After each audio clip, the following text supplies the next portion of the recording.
The sale of bushmeat is a source of livelihood for some Nigerians. But with the advent of the Ebola virus, many of them may have their source of livelihood taken away from them. The Ogun State government thought it was necessary to educate some of these people. The state chapter of the Nigerian Medical Association has also trained about 100 health workers, but it is asking the state government for safety equipment and isolation centers. There's general panic. People are wondering, are we suspending the sale of bushmeat? Are we stopping them from selling? And I've just explained to them that's not the intention of His Excellency. We've discussed with him. We've let him realize that there's a vet angle to this whole the spread of the virus. So we are trying to attack it from here, while the primary focus of the Ministry of Health is to stop the transmission from human to human. But as is, we need to also forestall further cases of a transmission from animals directly to human beings. The fear of the spread of the virus also engulfed Kwara State residents when the news of a 7-month-old baby with the symptoms similar to that of the virus hit the airwaves. This led to these meetings and government officials attempting to dispel the rumors. We took samples, blood samples of the patient and the mother for diagnosis of the virus. Currently, the samples are on their way to Lagos. One of the samples will be given to Professor Tomori, who is the major viral person in Nigeria at Redeemers University. And we are dropping the second sample at Luth. As we await the test results, other measures are being put in place, such as one, His Excellency has approved the purchase of the test machine, which has been ordered from Abuja. The case is not different in Abia State, as the state government organized a one-day sensitization and enlightenment campaign on Ebola virus for all civil servants in the state. This is to create more awareness on precautionary measures as well as attitudinal change. You and I know that it's not every person that has it. So we have people who are now working in the villages to make sure that town announcers, we're also using the churches, to make sure that announcements are made in the churches, in the villages, to give basic information about this Ebola, what it is, and how it can be prevented. It has been said that the Ebola virus can be avoided by access to information and not by fear. That is why this sensitization exercise by state governments is of utmost importance. Well, after the break on The World Today, EU foreign ministers hold emergency talks on arming Iraq Kurds. We'll have the details for you shortly. Please stay with us.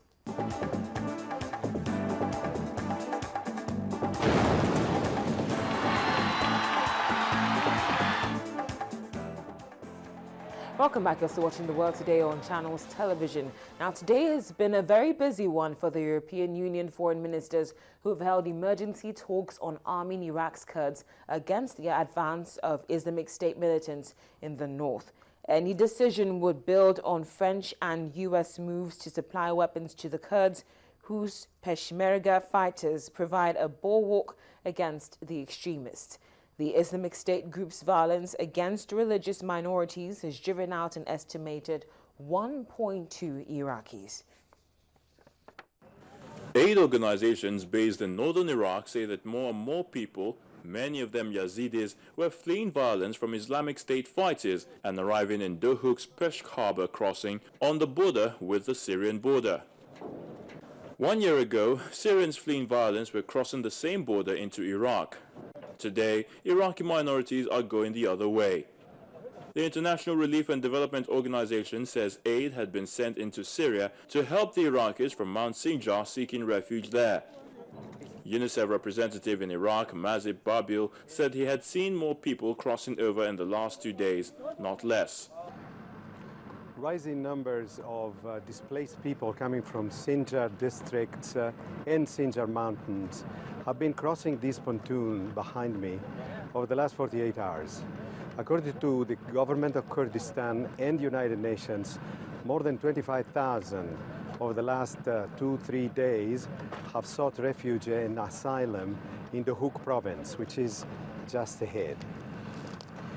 We are representing here the United Nations humanitarian agencies, UNICEF, W.H.O, WFP, and UNHCR, and the collective effort to support displacement from Sinjar and other parts of the Nineveh Plains. The United Nations said it had raised the humanitarian emergency in Iraq to its highest level, putting it at par with Syria, South Sudan, and the Central African Republic. Working with local groups, UN agencies are providing food, water, shelter, and medical care to those who have streamed into Kurdish-controlled territory since June, when the Islamic State began its latest offensive. Children are approximately 50% of those 190,000 people who have sought refuge over the last 3-4 weeks into this province. Their fate is linked to the ability to establish camps, multiply meals, distributing them equally and equitably, providing medical care, immunization, and protection for a highly traumatized people. Iraq has 1.2 million displaced people and 1.5 million needing help. Disowned by al-Qaeda as too radical after it took control of large parts of Syria, Islamic State capitalized on its Syrian territorial gains and sectarian tensions in Iraq to gain control of Fallujah and Anbar's capital Ramadi earlier this year. Unlike Osama bin Laden's al-Qaeda, which set its sights on destroying the West, the Islamic State has territorial goals, aims to set up a caliphate, and rages against the Sykes-Picot Agreement of 1916 between Britain and France that split the Ottoman Empire and carved borders across the Arab lands. Seizing the capital, Baghdad, would be difficult because of the presence of special forces and thousands of Shiite militias who have slowed down the Islamic State elsewhere.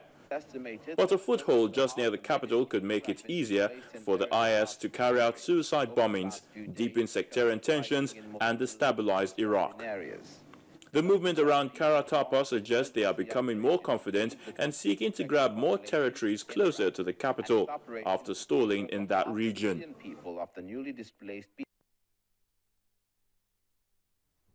Now in the United States, a vigil has taken place to commemorate the death of the black teenager Michael Brown, who was murdered by police last Saturday in an incident widely seen as an act of police brutality.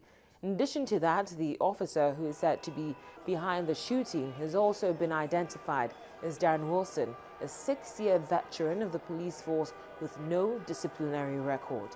Mr. Jackson said the officer was treated for injuries sustained during the confrontation with Mr. Brown, but provided no other details of the deadly encounter, leaving unclear whether the revelation would satisfy public anger over the incident.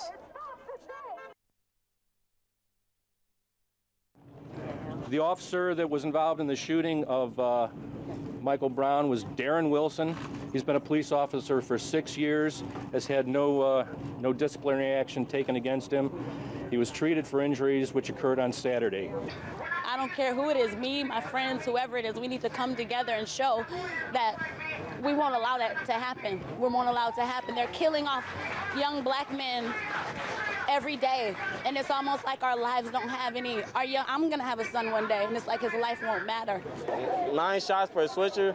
You know, a cop has a taser. They don't need to give one bullet when they have a taser. So to empty out a whole clip on a kid who stole a $1 item, which here costs 50 cents, that's ridiculous. There's no way that you can get around it. I came here today to show solidarity and support for the family of Mike Brown and the community of Ferguson, Missouri. I think that it's really important to be able to stand up together as a community wherever we are in order to take a stand.